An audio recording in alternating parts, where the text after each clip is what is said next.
오늘 이 아침에 우리 성도님들 여러분의 가정에 하나님의 은혜와 또한 기도의 응답이 가득하시길 간절히 축복합니다.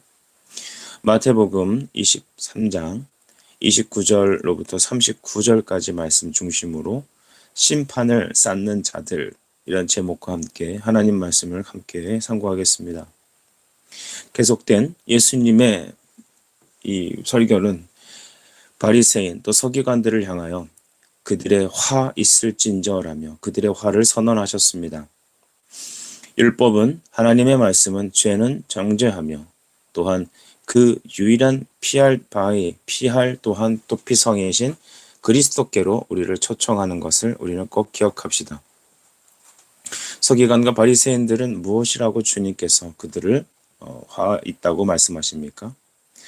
우리 29절에 있는 말씀과 같이 그들의 조상이, 즉 그들의 조상인 선지자들을 죽인 그들의 조상이 바로 너희의 조상이며 너희는 그 피의 후손들이라고 주님은 지적하시는 것입니다.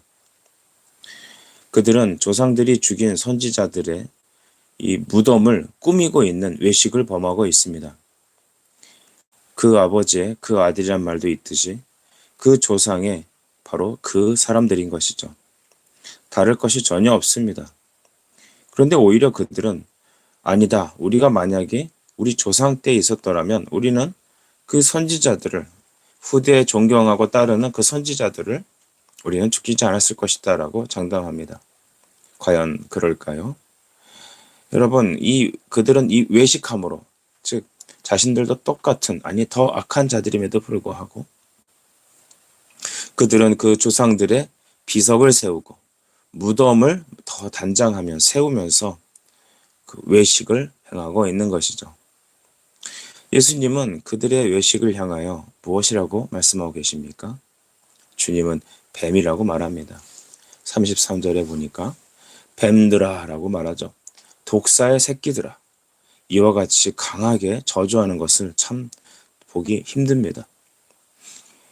모든 사람들이 존경하는 지도자라고 따르는 그들의 인도자였던 서기관 바리새인들을 예수님은 믿음의 눈으로 보시며 그들의 중심을 깨뜨려 보시며 뱀이라고 말하고 계십니다.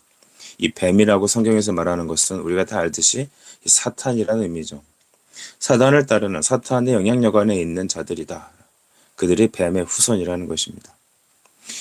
이것을 통해서 우리는 현대의 교회 안에 있다고, 또한 어떤 영적 지도의 자리에 있다고 해서 그 자리가 그 사람의 경건과 그 사람의 영혼을 대변해 주지 않는다라는 것을 우리 꼭 기억합시다. 주님은 우리의 겉모습이 아니라, 직분이나 우리의 현재 지금 하고 있는 행동이 아니라 우리 심령 중심에 있는 본질을 보고 계시는 것입니다. 외식과 반역이 대물림된 그곳에서는 소망이 없습니다. 여러분, 모든 사람이 죄 가운데 있다는 사실을 기억합시다. 로마서 3장에서 분명히 성경은 지적하고 계시죠. 유일한 길은 예수님밖에 없습니다.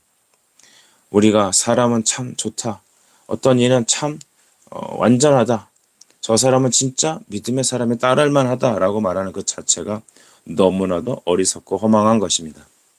인간들로 인해서 그만 우리 기대하지 맙시다.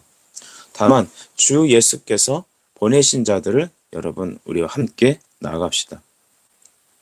그렇다면 서기관과 바리새인들의 죄가 무엇입니까? 그들은 외식으로 선지자들의 무덤을 쌓는 죄에 있다라는 것입니다.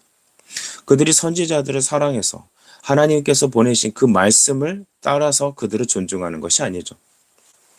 오늘날 우리는 다음과 같은 것을 기억해야 합니다. 예수님의 말씀을 생명같이 여기고 주님을 뜨겁게 사랑하는 자들은 하나님이 보내신 그 말씀의 종들을 사랑하고 또한 그 말씀에 복종하며 또 그 리더십을 따르고 그를 세상의 그 어떤 사람들보다 가장 존귀하게 여깁니다. 그 리더십을 하나님께서 세우신 그 자리를 귀하게 여기죠. 반대로 하나님과 상관없고 말씀도 무시하고 안하무인격으로 자기 자신만을 위해 살아가는 하나님의 사람이 아닌 이 세상에 속한 이 뱀의 자식들은 하나님이 보내신 그 사람이라 할지라도 마치 어떤 서비스업에 종사하는 한 사람과 같이 그렇게 여기며 무시하고 함부로 대하게 되어 있습니다. 그러니 우리 하나님의 종들은, 하나님의 사람들은 그런 사람들을 대하여 어떤 자세를 취해야 될까요? 선지자들이 그러했던 것처럼 우리는 그냥 그리스도의 종으로서, 그리스도의 노예로서 그 자리에서 신실히 주님의 일로만 감당해야겠습니다. 목회 사역 현장에서도 그렇고 우리 교회 안에서도 참 함부로 사람을 대하거나 또는 교역자들이나 하나님 말씀을 전하는 사람들을 거역하며 함부로 말하는 사람들이 종종 있습니다.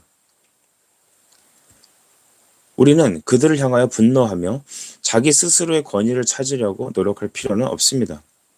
그렇게 하는 사람들은 어쩌면 예수님의 이 책망을 받아야 되는 대상이기 때문이죠. 뱀들아, 독사의 새끼들아, 너희가 어떻게 지옥의 판결을 피하겠느냐. 이 선지자들을 반대했던 이 서기관 바리새인들은 그들의 이 외식함으로 말미암아 자신들의 이 외적 명성을 선전하기 위하여 그들의 조상이 죽였던 바로 선지자들의 무덤을 다듬고 세우고 하는 것이었습니다. 그들의 하는 행동의 중심은 바로 자기 자신에 있는 것입니다. 하나님을 사랑하는 사람은 말씀을 사랑하고 그를 보내신 자를 존중하며 따릅니다. 반대로 자기 자신만을 위하는 사람은 여러분 자기 자신을 위하여 이와 같은 외식을 행하게 됩니다. 나와 하나님과의 관계보다 타인의 눈에 내가 어떻게 비춰지고 평가되는가가 더 중요한 것입니다. 하나님의 사람은 하나님의 판단을 중요하게 여깁니다. 세상에 속한 사람은 어떻게 내가 비추어지는가에 더 보여지는 것에 중점을 둡니다. 이러한 자들에 대해서 예수님은 35절로부터 36절까지를 말하고 계십니다.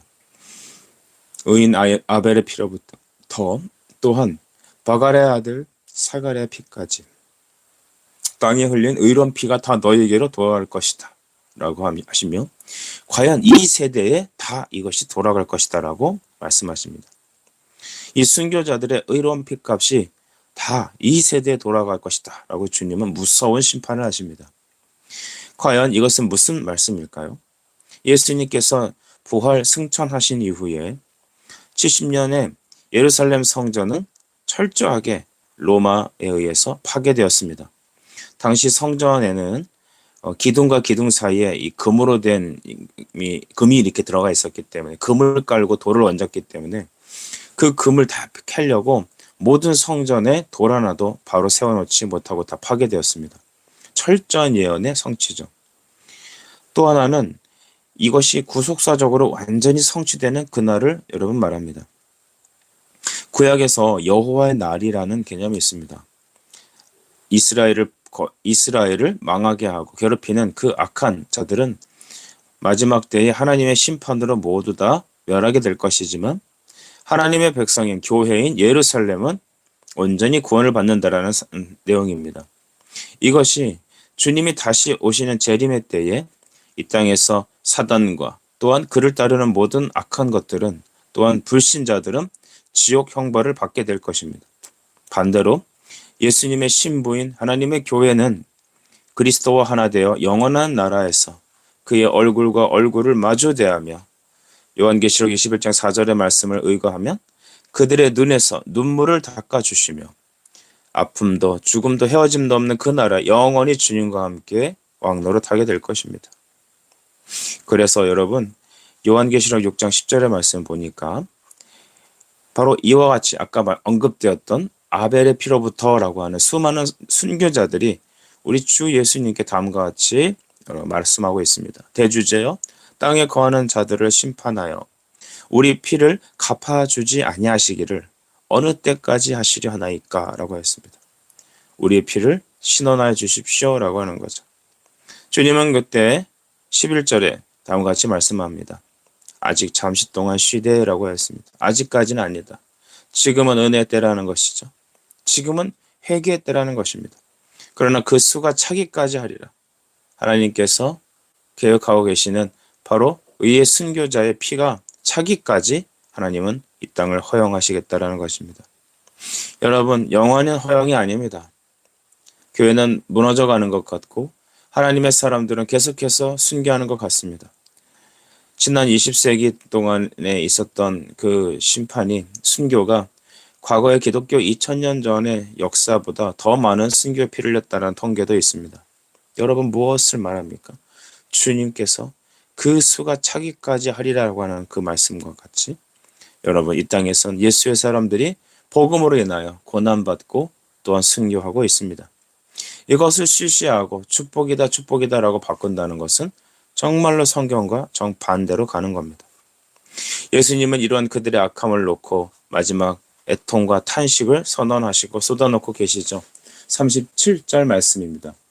예루살렘아 예루살렘아 선지자들을 죽이고 내게 파송된 자들을 돌로 치는 자여 암탉이 그 새끼를 날개 아래에 모음과 같이 내가 내 자녀를 모으려 한 일이 몇 번이더냐 그런 너희가 원하지 아니했도다 라고 했습니다. 요한복음 1장 11절도 내 백성에게 왔지만 내 백성이 나를 영접하지 않았다라는 것입니다. 철저히 하나님의 백성들이 주님을 거부하고 주님이 그들을 모으려고 수많은 선지자들을 끊임없이 보냈고 아들도 보냈지만 그들은 결국 불순종하고 그 아들마저 십자가에 못 박아 죽였다라는 것입니다. 여기서 말하는 예루살렘아 예루살렘아 하고 탄식하시는 예루살렘이란 의미는 하나님께서 보내신 사람을 예수님을 대적하는 즉 하나님이 보내신 자 예수 그리스도를 대적하는 모든 이 땅의 영적 이스라엘들을 대표하는 것입니다. 이스라엘은 어떤 나라 이름이라기보다는 여기서는 바로 예수님을 대적하는 그 무리들을 말하는 것이죠. 여러분 우리는 교회 안에 있으면서 예수님을 믿고 있습니까?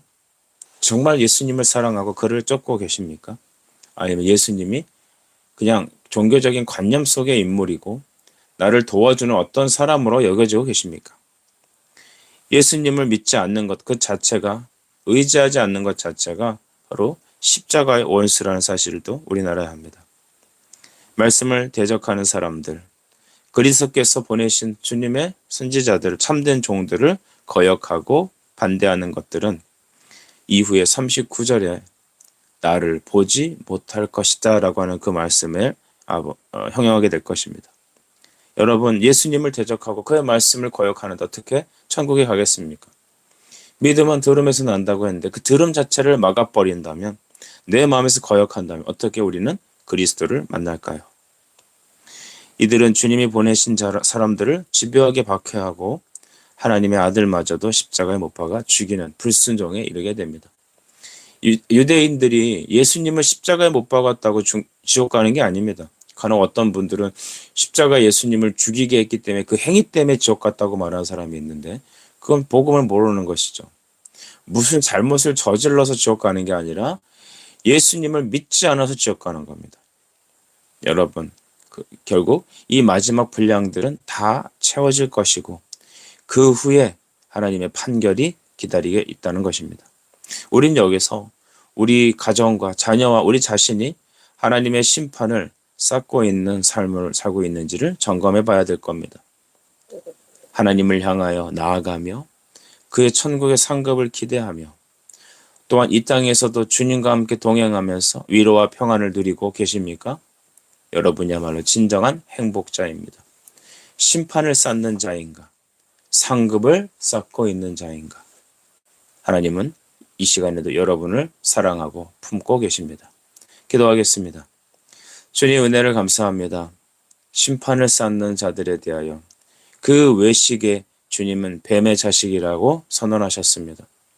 우리는 외식하는 자, 하나님을 중요하게 여기지 않고 나 자신이 중요하고 세상의 이목이 중요하여서 종교적 외식을 행하고 있지 않는지 점검해 주시옵소서. 그리고 우리는 다만 예수의 생명으로 하늘의 보화를 바라보고 주님이 주시는 지복을 누리며 영원한 생명을 바라보고 주의 얼굴 마주하길 원하는 삶인지를 하나님 이 시간 깨닫게 해주시고 우리 모든 가족과 자녀와 또한 우리 자신이 날마다 주님의 위로를 누리는 하늘의 상급을 누리는 사람이 되게 하여 주시옵소서. 주님 감사합니다. 예수 그리스도의 이름으로 기도드립니다. 아멘.